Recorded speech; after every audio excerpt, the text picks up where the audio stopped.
Before I hand it over to them, again, I want you to know that we are leaving no stone unturned. Our campaign is a grassroots campaign. Our campaign is focused on justice.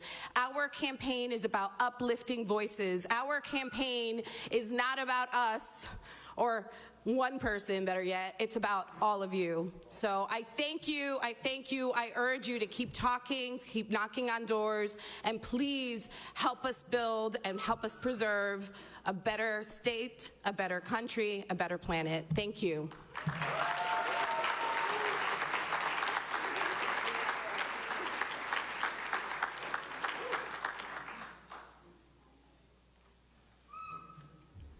Toot toot. Hello, welcome to Marshalltown, a city whose economic relies on meatpacking. My name is Maggie Rebick, and I'm here to tell you about my experience at JBS meatpacking plant. I worked at JBS for 26 years. During that time, I was injured multiple times. I had to have 5 surgeries to fix the problems created by repetitive motions. JBS would send me to their doctors, and they would tell me my injuries were not work-related. I had carpal tunnel, tennis elbow, and rotary cuff surgery. I was extremely thankful to be a part of the UFCW family.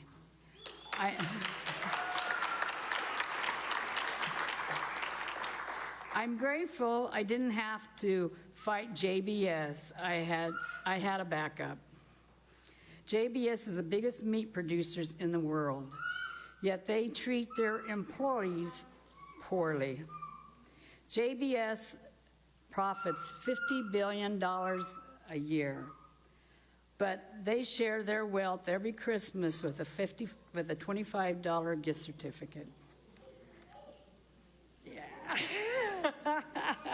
This is a slap in the face to the hardworking people. Working at the meatpacking plant is hard and dangerous. It takes a toll on your body. Trump wants to make these jobs even more dangerous. His administration's loosened the rules to protect employees. This is lead to more injuries. JBS only pays like $8 to $14 an hour, and that ain't right. No, it ain't right. After working there 26 years, I left by only making $14 an hour, while the CEOs made millions. I had to work a second job to support my family. One job should be enough. That is not a radical idea. No.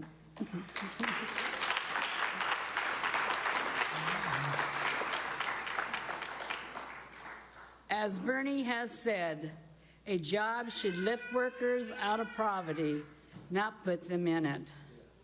This is why I stand for Bernie Sanders. He has always stood up for working people, better conditions, and a livable wage. He will work hard to end corporate greed. He means business. Bernie is the only candidate that we can trust in the White House. That's why I support Bernie Sanders. Thank you.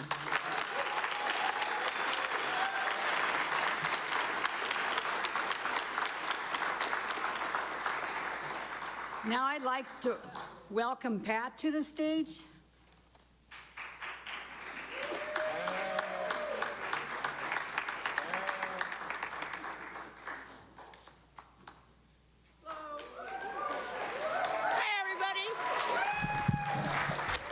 Can you hear me? No? Hello, my name is Pat Copley. I'm a resident of Marshalltown, and I've lived here since 1990, when I moved back from California. I'm originally from Grundy Center, which is just north of here. I'm a mother, a grandmother, and I'm a proud democratic socialist because I believe life isn't a zero-sum game, it's about community.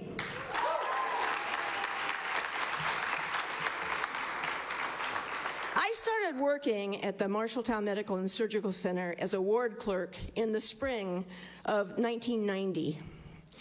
Now it's referred as Unity Point Health. The minimum wage in April of 1990 was $3.80 an hour. And the local hospital offered me $4. And I thought I hit the jackpot. I really did. Soon after I started there, I was offered a position in the intensive care unit and taking on extra responsibilities, including monitoring of critical care patients. They offered me a whooping $1 raise per hour to basically do 2 jobs. I worked at the local hospital for 23 years. The most I ever made was just under $16 an hour. During my time there, my coworkers and I fought to unionize so that we could collectively bargain, get collective bargaining rights. We weren't successful in our efforts, but I wish I had a union to fight for me and my coworkers. In 2013, I retired, and I live on a fixed income now and having to make ends meet like millions of other retirees. Many of us worked for decades playing by the rules, going the extra mile, doing whatever our employers ask of us, yet we have very little to show for it. It pains me to live in a time when working class people like myself often end up with the short end of the stick. For too long, the economic and political system in this country has favored the wealthy and the well-connected and has not helped the middle class or the working poor. Our healthcare system is dysfunctional at every link in the chain. Our corporate healthcare system puts profits over patients. Right here in Marshalltown, Unity Point Health closed their maternity ward while paying out more than $11 million in executive compensation in 2017. Excuse me. We must provide funding to rebuild our rural healthcare infrastructure. That means hospitals, community health centers, maternity wards, family planning clinics, mental health centers, and emergency rooms. It's high time that the working class has a government that cares about our bottom line and not just that of the CEOs and billionaires.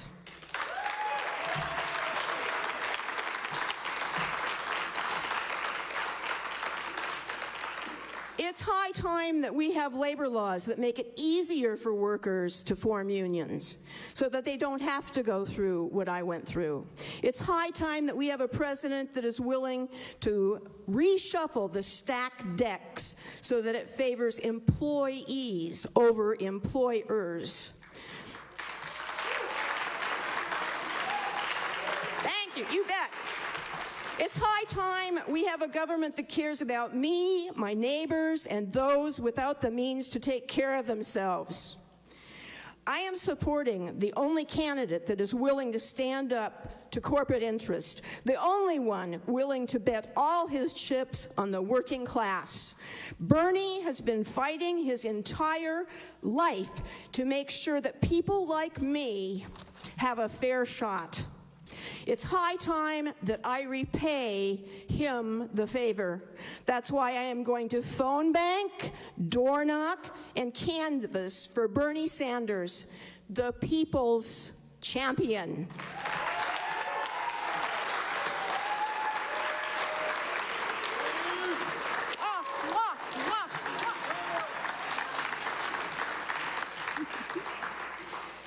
This last Saturday, Bernie held a rally in New York City with AOC and 20 26,000 of his closest friends.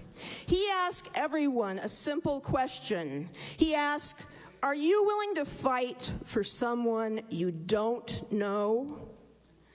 I'm here today to give Bernie Sanders my answer directly. Yes, I am. And I'm also willing to fight to make you, Bernie Sanders, wherever he is back there, the next president of the United States of America.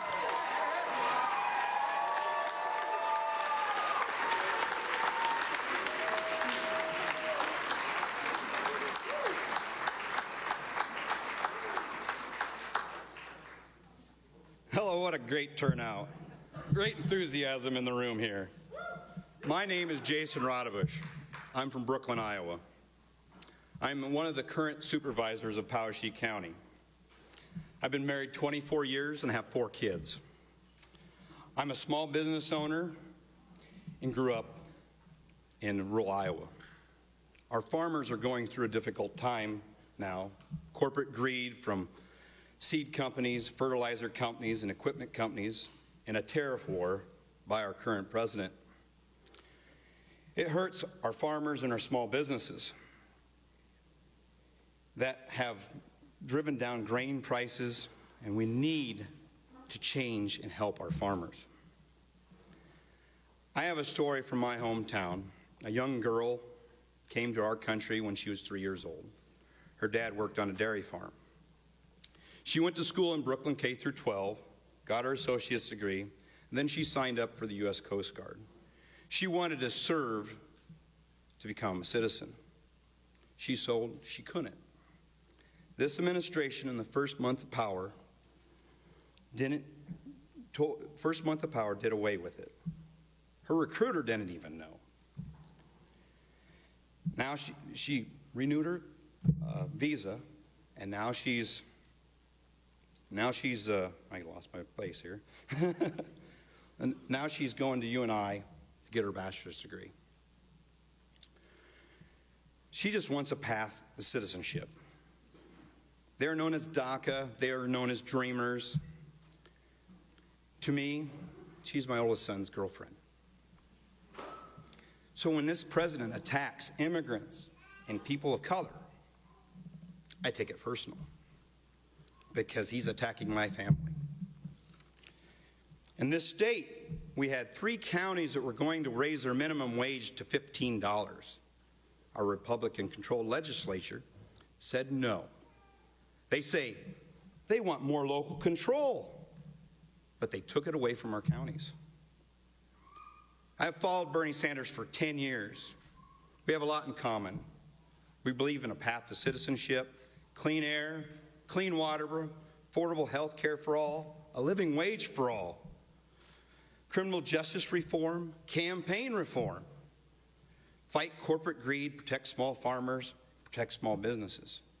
And one thing we have in common, we're both from Brooklyn. Brooklyn, New York, Brooklyn, Iowa, same thing. So it's with great honor I would like to introduce you to the next President of the United States, Bernie Sanders.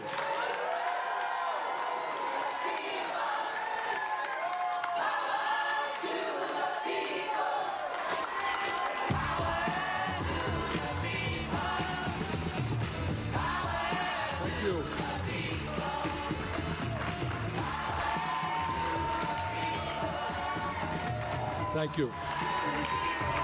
And let me introduce to you the next First Lady of the United States of America, Jane Sanders.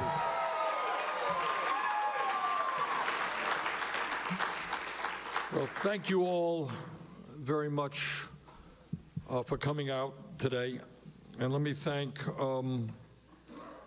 folks who have already spoken. Let me thank Margaret Rebick. Where's Margaret? Is she here? Hey, Margaret. And Margaret's daughter, Misty, is our Iowa campaign manager. Where's Misty?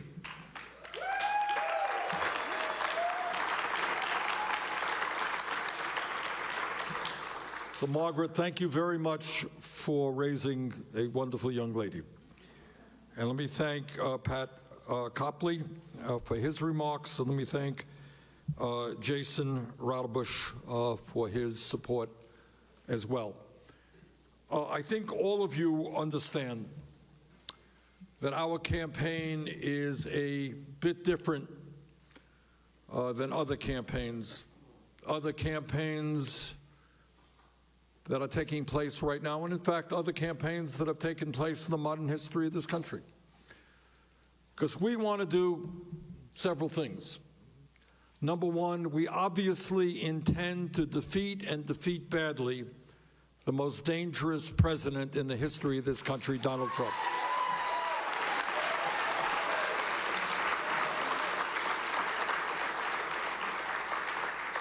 And I am proud to tell you that almost every national poll that's been out there has us beating Trump, and sometimes by very big numbers.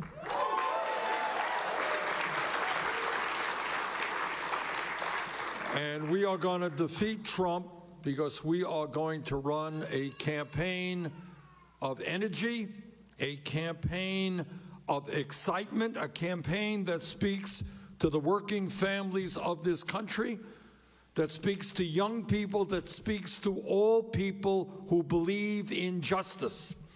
And if there has ever been a moment in American history where we need a campaign of justice, this is that moment.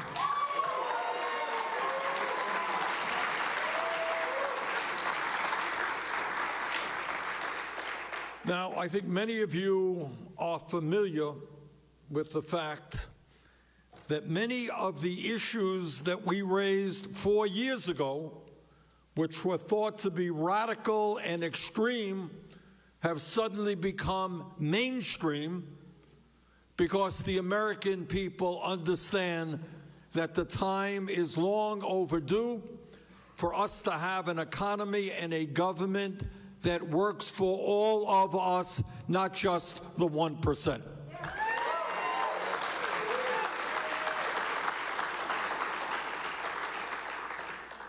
Four years ago, we said that the minimum wage in America should no longer be a starvation wage. We should be proud to say that anyone in Iowa, Vermont, or America who works 40 hours a week should not live in poverty. We're going to raise that minimum wage to $15 an hour.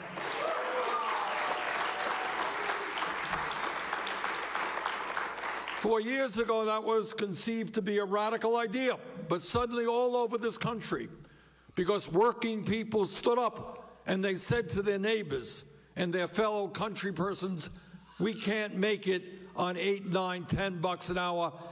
What's happened is over the last 4 years, 7 states have passed legislation to raise the minimum wage to $15 an hour, as did the U.S. Congress. When we are in office, every worker in every state will be earning at least $15 an hour.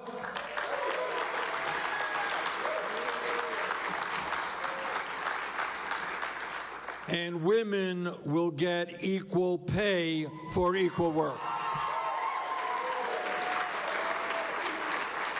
And we're going to make it easier for workers to join unions.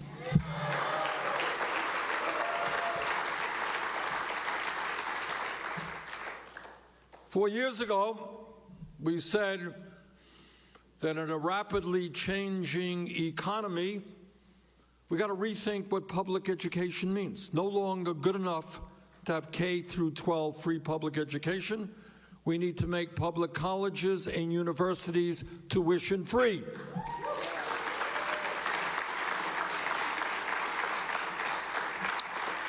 Four years ago, that was a radical idea. Well, guess what? The American people agreed with that idea, and state after state, community after community, moving forward. Just last month, state of New Mexico, not a particularly progressive state, they are making public colleges and universities tuition-free for all of their people.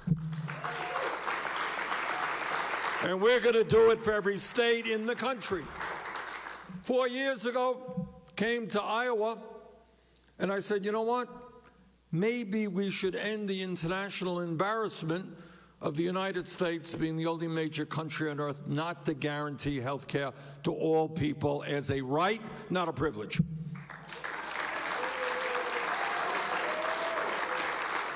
Four years ago, conceived, that's thought of as a radical idea. Imagine that. Everybody, not just the wealthy, everybody has access to any doctor they want. Go to the hospital that you want to go. And when you come out, you don't owe tens of thousands of dollars. You don't have to go bankrupt. You don't have to die because you don't get to a doctor when you should. 4 years ago, radical idea ain't so radical now. Last poll that I saw, 71% of Democrats support a Medicare-for-All single-payer program.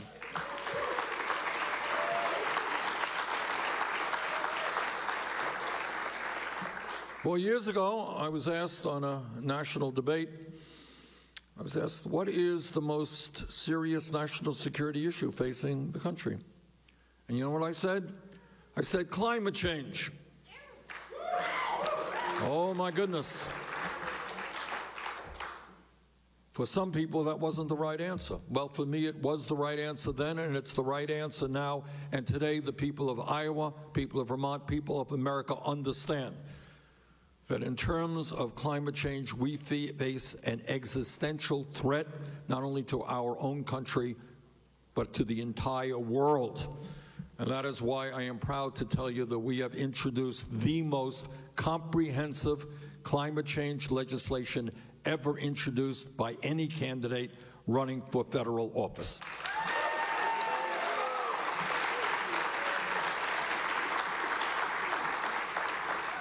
And we also, I think, have helped pave the way in areas like criminal justice reform, areas like immigration reform, making sure that we guarantee that every woman in America has the right to control her own body and not bureaucrats or politicians.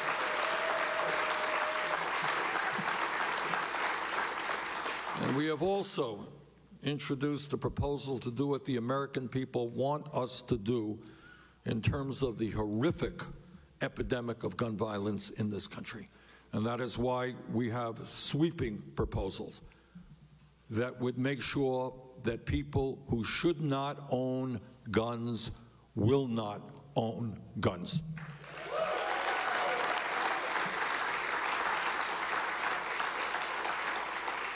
But today I want to touch on another issue. It's an issue that does not get a lot of attention in the Congress, and it certainly does not get a lot of attention in the corporate media. And that is the fact that we live in a nation today where we are seeing an unparalleled level, not just of corporate greed, but of corporate corruption. Corporate corruption. Let me tell you what I mean by that. In terms of greed, we all know that we have more income and wealth inequality today than any time since the 1920s. We don't talk about it enough, but it is an issue that has to be placed on the table, and it is an issue that as President of the United States, we will deal with. And that is, we have got to understand that it is not acceptable from an economic point of view or from a moral perspective when 3 people in America own more wealth than the bottom half of American society. It is not acceptable that the top 1% own more wealth than the bottom 92%. It is not acceptable when here in Iowa and in Vermont you got people working for $9, $10 an hour, people working 50, 60, 70 hours a week, and yet 49% of all new income goes to the top 1%. That's not acceptable. But on top of all of that greed, I want you to think about something else. And I want you to think about the corruption of the corporate elite. Now, it is one thing for somebody to be very, very greedy. They go out and they make all the money they can and they don't care about anybody else. Not a good thing. But it is another thing when those people do that in a way that is corrupt. And that is an issue we simply do not talk about enough. And I want to give you some examples of what I mean by corporate corruption. I want to tell you what I intend to do about it as President of the United States. I want you to think back. Think back 11 years ago, 2008, we had Wall Street, because of their recklessness, because of their greed and illegal behavior, selling subprime mortgages that they knew were worthless out into the general marketplace. And the result was the collapse of Wall Street. The result was millions of people lost their jobs, lost their homes, lost their life savings. Corruption at the highest level. These are some of the most powerful players in America. And as a result of their illegal behavior, they have paid, and I'm talking about major Wall Street banks, they have paid tens and tens of billions of dollars in fines. But I want you to think about this. They committed illegal acts, paid tens of billions in fines, and yet how many of these corporate Wall Street executives were charged with criminal activity and went to jail? Anybody know? Zero. So you could be a kid in Iowa, in Marshalltown, going out and selling marijuana, and you get caught, you got a criminal record, and in some places, people will end up in jail. But if you are a Wall Street executive whose illegal behavior causes suffering for millions and millions of people because you are wealthy and powerful, you don't get a criminal record. I'll tell you what you do get. You get bailed out. That's what you get. You get bailed out by the Treasury, and you get trillions of dollars in zero-interest loans from the Federal Reserve. That's what happens when you're wealthy and you're powerful and you commit a crime. Give you another example. Some of you are following right now the trial, the case that states' attorneys general are waging against companies in the pharmaceutical industry who manufacture opioids. You following that case? I want you to take a deep breath and think about this one.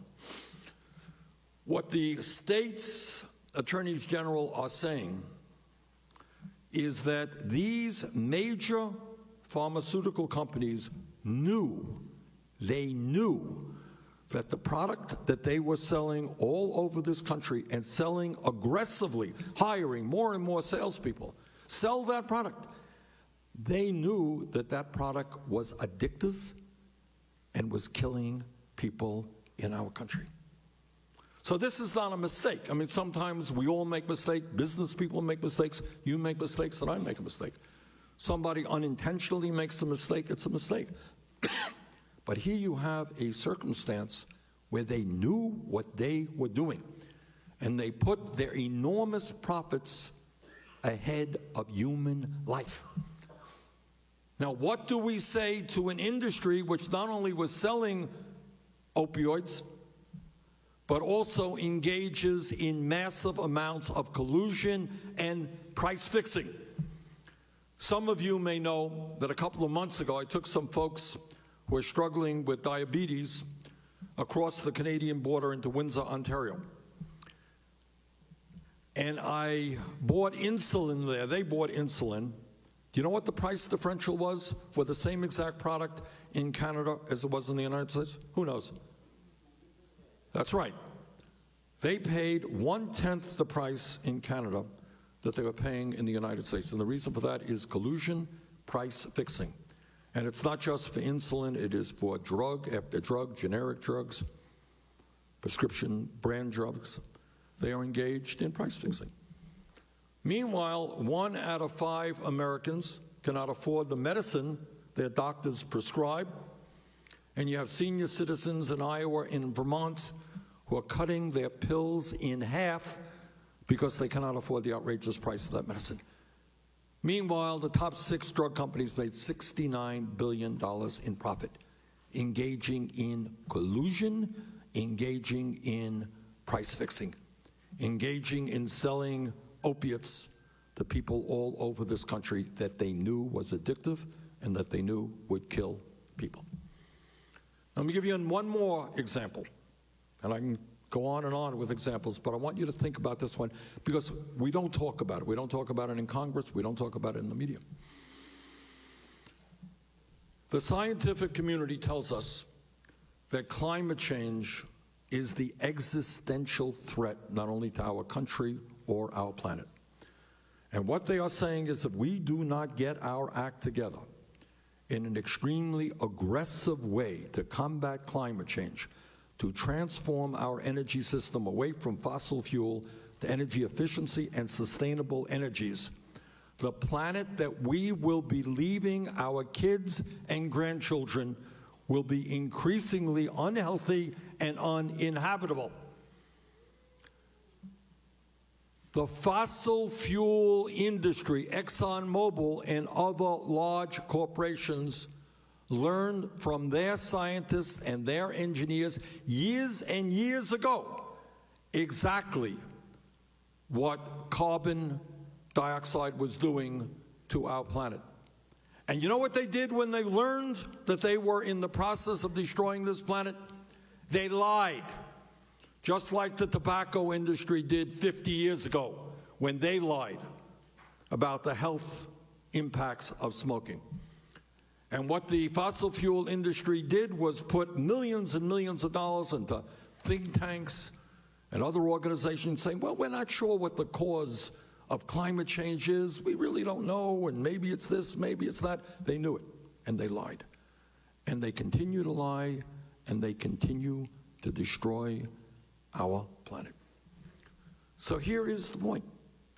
When you have some of the most powerful people in our economy on Wall Street, some of the most powerful people in our economy in the pharmaceutical industry, some of the most powerful people in our economy at the fossil fuel industry actively engaged in corruption, the time is long overdue for a political revolution which tells them we will no longer tolerate their greed and their corruption.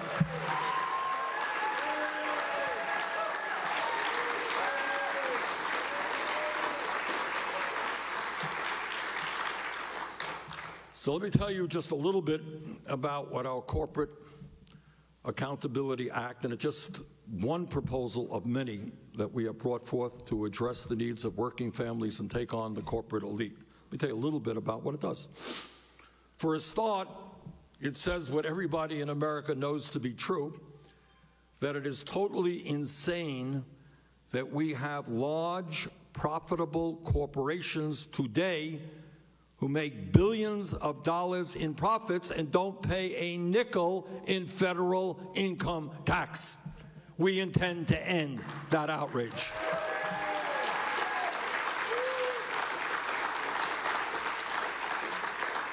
Last year, 60 profitable Fortune 500 companies paid no federal income taxes in 2018. Amazon, owned by the wealthiest guy in America, a guy named Jeff Bezos, worth some $150 billion more or less. Amazon made $11 billion in profits. Anyone know how much they paid in federal income taxes? Zero. Well, Mr. Bezos, got some bad news for you. Under a Sanders administration, you and your corporation are going to start paying your fair share of taxes.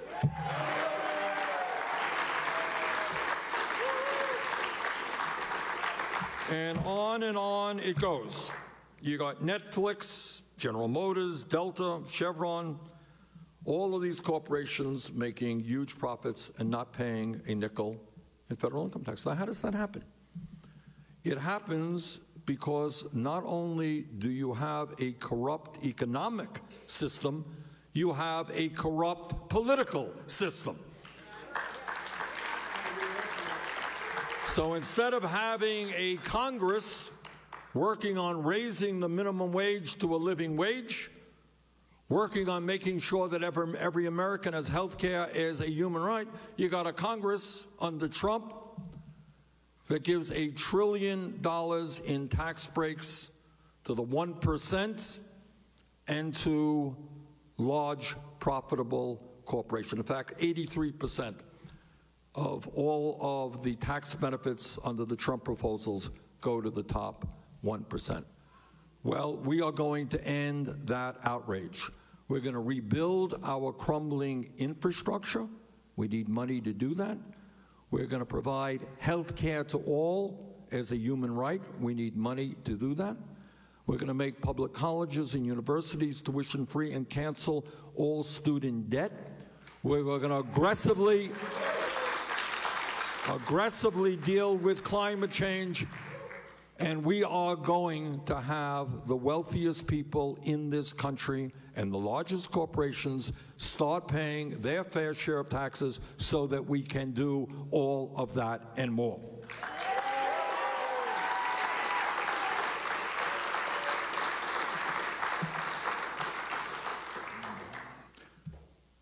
What this campaign is about, though, is not only ending corporate greed, it is also empowering working people.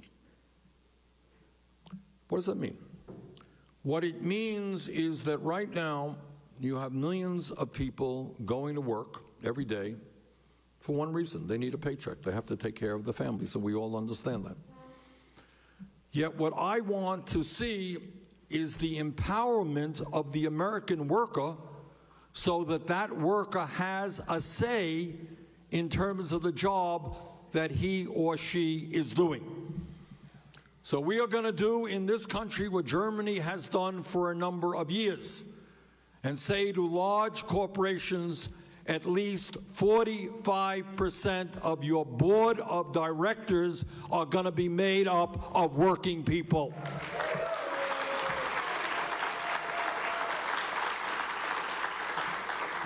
We're not going to continue a situation in which you have a corporate board often made up of millionaires and billionaires deciding whether a company stays in America or goes to China. We're not going to have a situation where companies provide billions of dollars in stock buybacks for their stockholders while cutting benefits for their own workers. We are going to empower workers. We're going to make sure that at least 20% of the stock in a company is owned by working people themselves.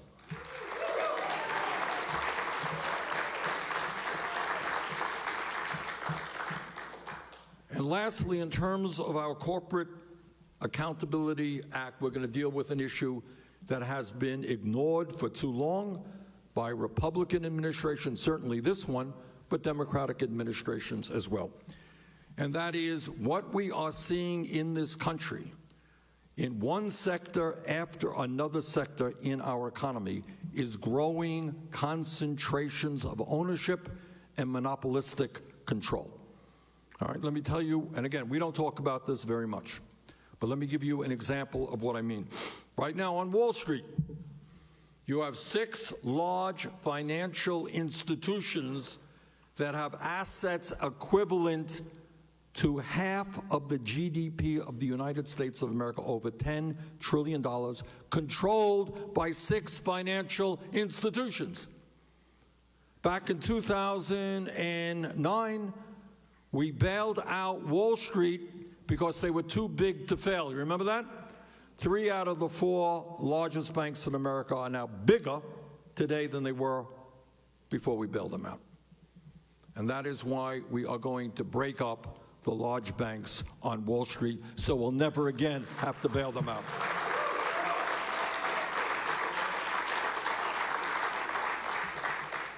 But it is certainly not just Wall Street.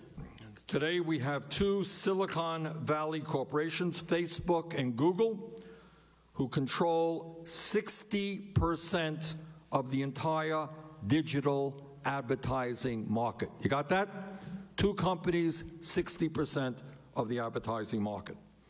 Today we have 2 drugstore companies, Walgreens and CVS, controlling 61% of that market in America. Today, and this is relevant to Iowa and other rural communities around America, we have seen merger after merger in agribusiness, and today we have 2 corn seed providers, Dow, DuPont, and Bayer, controlling 78% of the corn seed market in America. 2 companies, putting farmers at a huge, huge disadvantage. Today, the top e-commerce company, Amazon, one company, controls 49% of the e-commerce market in America. So almost half of the products bought online go to one company. Today, in another important area, the top 5 media conglomerates in this country control over 90% of what we see, hear, read, and read. 5 companies control 90% of what we see, hear, and read. That's Comcast, the Walt Disney Company, AT&T, CBS, and Viacom. And I can go on and on and on. If we are going to have an economy where there is real competition, where small businesses get a break, where the consumers get a break, we cannot have in sector after sector after sector a handful of large corporations controlling that part of our economy. And my promise to you is that we will appoint an attorney general who understands antitrust law, and we're going to break up these monopolies.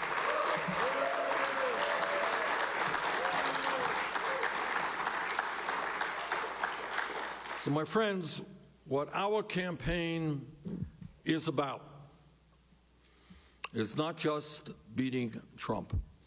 It is about transforming this country.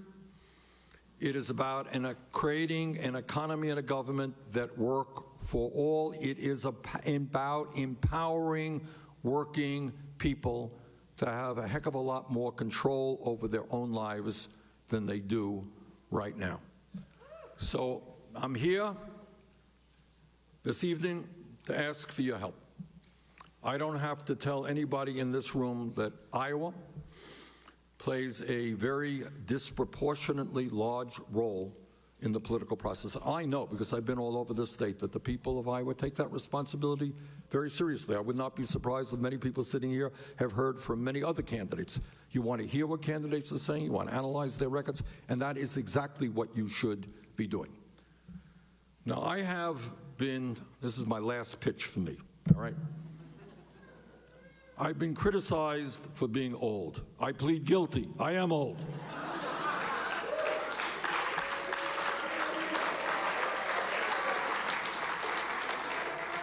But there are some advantages of being old, and that is when you have been involved in public life for many, many decades. You and the people of this country have an opportunity to take a look at my record. And what you will find is that the ideas that I am talking to you tonight about, they didn't come to me yesterday. They didn't come because I had a pollster saying, hey, this is polling pretty well, Bernie. You might want to take that one up. These are ideas that I have fought for my entire life.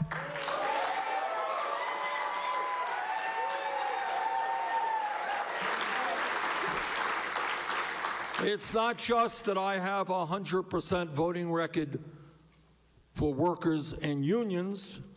It is that I have been on more picket lines probably than all of my opponents combined for decades.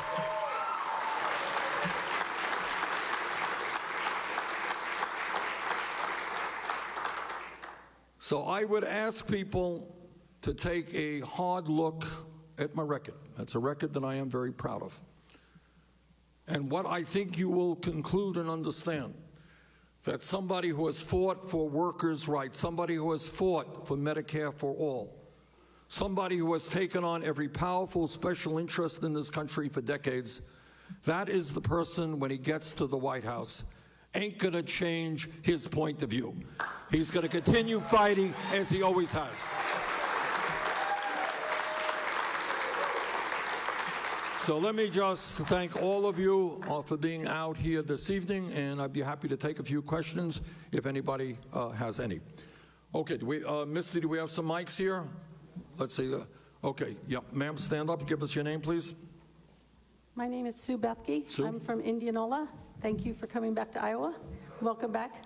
I just see in the news today where Joe Biden has decided to use a super PAC, dropping his opposition to that. And I think that's interesting, seeing where in the past he has said that he was the one that convinced you not to take that kind of money. So I would just like to know what your comments are on that, sir. Well, Joe Biden didn't have to convince me not to start a super PAC.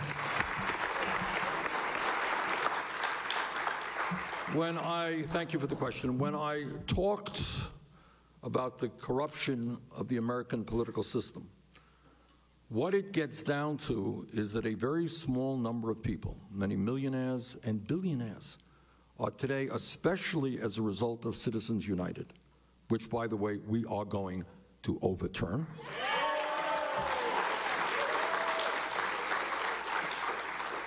But we have a situation today where billionaires can spend as much money as they want to elect candidates who represent the wealthy and the powerful. Now, I am immensely proud of two facts in this campaign. First of all, I am proud that we have more volunteers here in Iowa and all over this country, including, I suspect, a number of you, who are out making calls and knocking on doors. We have more volunteers than any other campaign, and that's why we're going to win this election, because at the end of the day, TV ads are important. We got TV ads. Radio ads are important. We got radio ads. But at the end of the day, what's far more important is people-to-people conversations. But the second thing that I am extremely proud of is that we together have revolutionized political campaign financing in America. 4 years ago, not such a long time ago, what politics in America was about is that candidates would go out to the homes of wealthy people that have 50 millionaires in a room, and they leave that room with hundreds of thousands of dollars. And we said that is not what American democracy is about.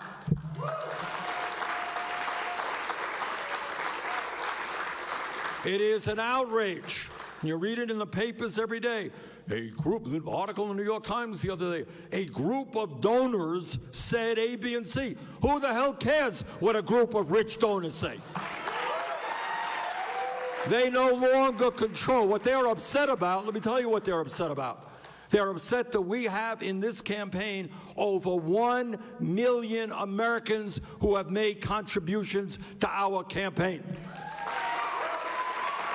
And they are teachers. They are workers at Walmart. They're workers at Amazon. They are people making $12, $13 an hour, contributing, I think, on average, $16 a contribution. And I am humbled, honest to God, I am humbled by that support. So I don't need a super PAC. I am not going to be controlled by a handful of wealthy people. I will be controlled by the working people of this country.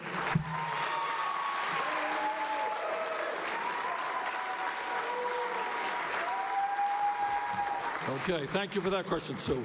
Other questions? All right, okay, I see a hand right there. Yes, sir. We'll try to get around the room and do the best we can. Your name, please? Thank you. My name is Sam Carvajal. Sam? And one of my questions is, what are the principles of your proposition of Medicare-for-All? Good. Thank you very much, Sam. What are my principles underlying Medicare-for-All? Thank you. Boy, I can go on for several hours on that one, Sam, but I'll try to make it brief. First principle, underlining principle, is that health care is a human right, not a privilege.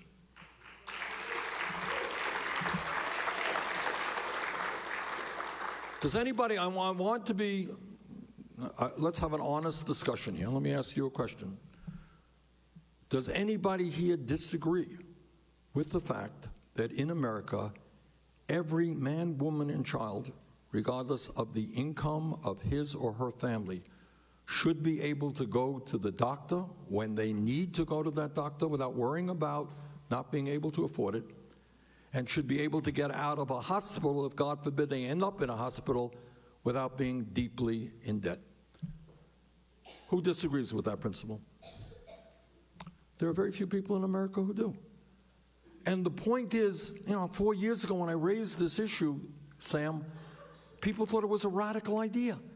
But I think people are now understanding that we are the only major country on earth that does not guarantee health care to all people's rights. Let me tell you what some of you know and some of you don't know.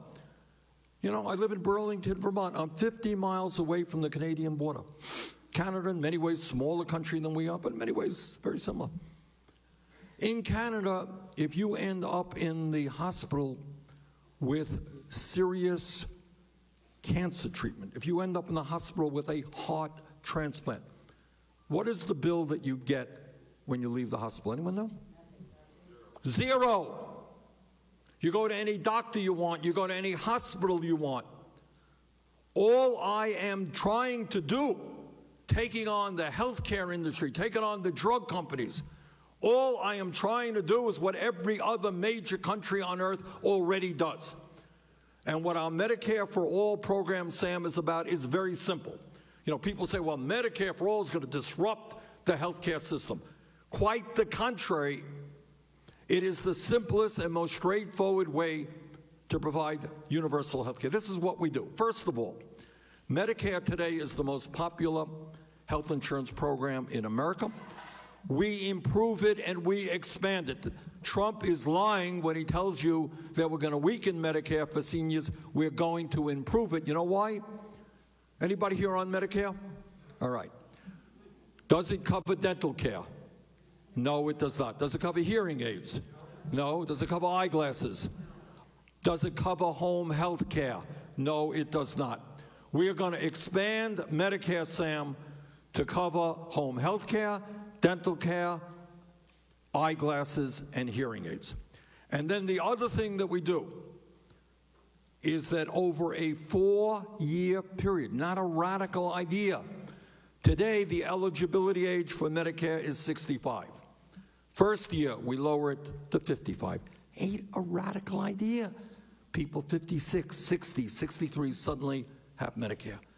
Next year, it's lowered to 45. Then to 35, everybody is in. And here is the point. Understand what our proposal is about and why it is different than any other proposal. We do away with all premiums.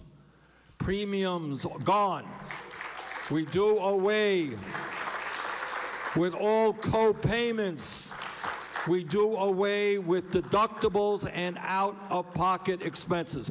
Anybody here want to tell me what you're paying in premiums? How much are people paying in premiums? Raise your hand.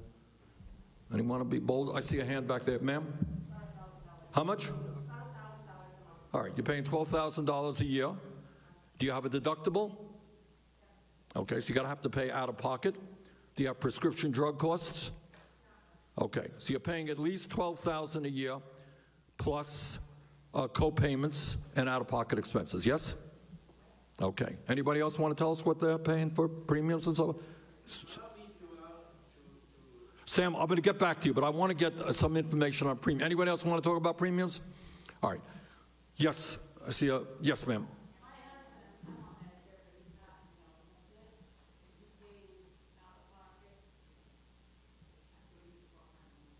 $1,200 a month out of pocket. So the big debate is taking place. How are you going to pay for this thing? We are already paying for it. You're paying for it in premiums. You're paying for it in co-payments. You are paying for it in out-of-pocket expenses. Under my proposal, Health care will be paid out of the general tax base in a progressive way, which means that the vast majority of people, except the very wealthy, will be paying less for health care today, less for health care under my plan than they are paying today. Okay? All right. Sam, did you have a statement that you wanted to make? One more on that? Just life is a human right. A life without health is not a real life. Therefore, healthy life is a human right. Thank you very much, Sam.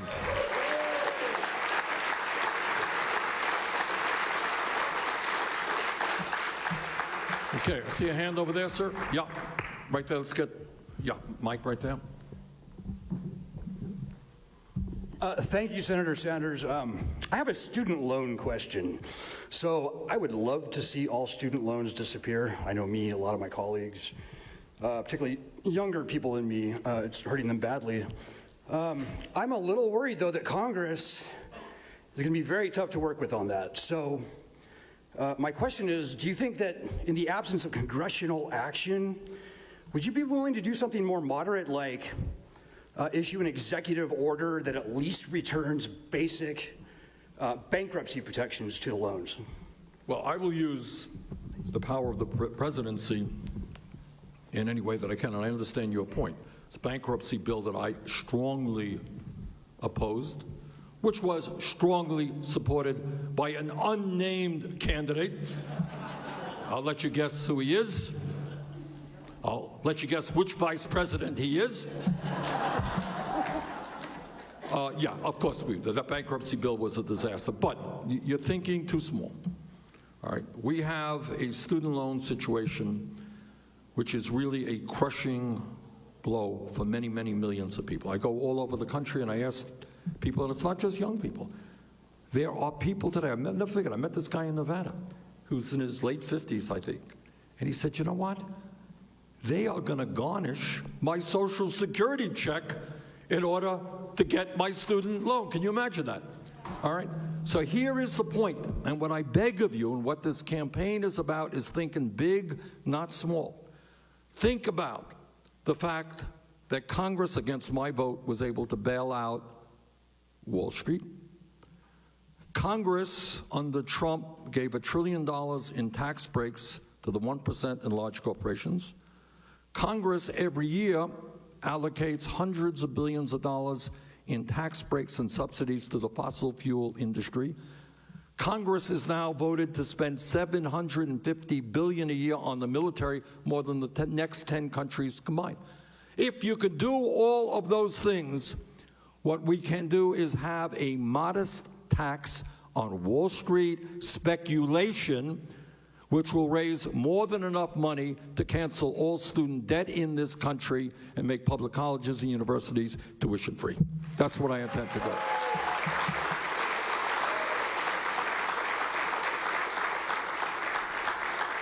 Okay, I see a hand right there. Ma'am? I always get nervous when they're looking at their phones. She's thought this one out. It's going to be a long, complicated question. Go ahead. Your name is? My name is April Long, and I'm the director of the Marshalltown Senior Citizen Center. Hey. So seniors rock. Age is not a problem. Okay. My question is this. We all understand the level of corruption that's in the current White House. As president, would you propose or support a law that allows a sitting president to be charged with a crime if appropriate?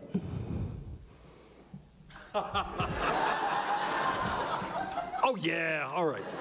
Is that what your response? I mean, I haven't thought through the details, but the answer is, I think, probably yes. Yes, I would. Look, I don't want to waste more time than is necessary on Trump. It's one of my least favorite subjects to talk about. But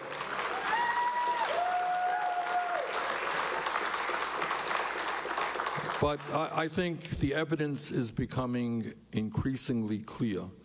And it's really hard to understand. It really is. I mean, not only is he a pathological liar, that we know, who probably, in fairness to him, he may not know the difference between a lie and telling the truth. I mean, that's how bad that situation is.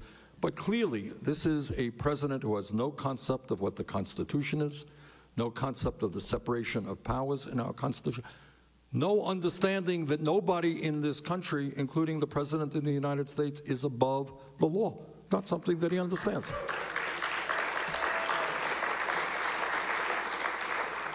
And I believe very shortly the American people are going to be learning through the impeachment process just how corrupt this administration is. And I suspect it is probably the most corrupt administration, not only in the modern history of this country, but maybe going way back before that. This is a very corrupt administration who has no concept of the rule of law. So I look forward to his impeachment in the House, and then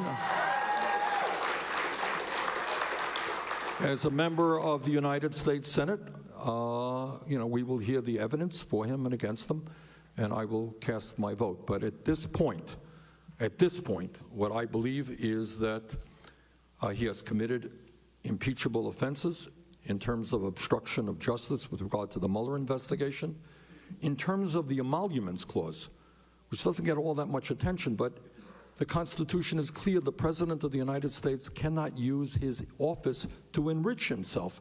Clearly, that is a clause that Trump has not read or understood. And lastly, the idea that you can use military aid, in this case to Ukraine, in order to gain dirt on a political opponent is unbelievable. Okay, maybe one last question here. Yes, sir, right there. Yeah.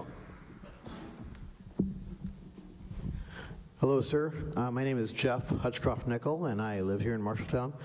Just want to tell you that I've had 3 heart attacks and a stroke and triple bypass surgery by the time I was 39, and it doesn't have to get in the way of living, all right? Thank you. By the way, Jeff, as I think you already know, it turns out I learned more about cardiology in the last couple of weeks than I knew much about in my life. Turns out that about 1 million people a year have the procedure that you and I had. Yeah. Yes, sir. If we are able to keep power in the House, and if we are to take the Senate to be able to do that, what then, sir, are we going to do with the filibuster? And what are we going to do with this pro-corporate, pro-conservative Supreme Court? Good question. All right. There are constitutional lawyers who believe that in terms of the Supreme Court, we have the power to rotate judges. In other words, a position at the federal level on the Supreme Court does not have to be lifetime. There are those who believe that we can get new, fresh views and rotate people from the appeals court onto the Supreme Court, from the Supreme Court back onto the appeals court, and that is something I will very strongly look at. In terms of, I've been asked this question about the filibuster many, many times. Let me give you my answer. And that is, I don't want to see the Senate become the House. I want the minority in the Senate to be able to get up and do as I did. I was on the floor some years ago for an 8.5-hour filibuster speech. And I want to maintain that. Whether you're a Republican minority or you're a Democratic minority, you have the right to raise attention to the issues that you are concerned about. But, let me say this, on any major issue, whether it's climate change, whether it is Medicare-for-All, we will use the rules of the Senate and the fact that I will appoint the President of the Senate, who is the Vice President of the United States, who will interpret those rules to make sure that it will not require 60 votes to pass serious legislation. We'll get it with a majority of the senators, 51 votes. Okay? And there are other things that you can do with filibuster reform. Right now, you know, a senator can have a staff member send a message to the floor that we object, and it's 60 votes. That is going to end. We'll work with the Senate leadership to make sure that if you want to object, you want to filibuster, fine. You get down to the floor and you start talking. Don't just send a message down. Okay, listen, let me thank all of you for being here. I apologize, we've got another meeting in a while. Look, this is, I know it is hackneyed. It's been said time and time again how important elections are. And every year people say, well, this is the most important election. You know what? This is the most important election in our lifetimes. That's what it is.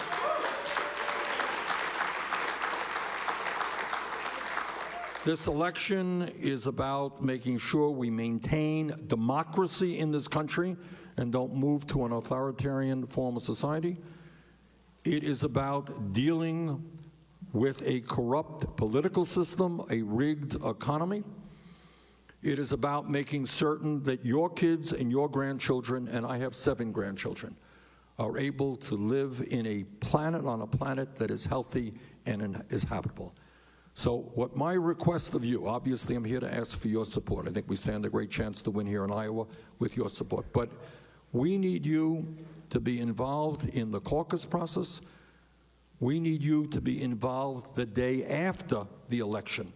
Because taking on this corporate elite ain't going to be easy. We need millions of people to stand up for justice.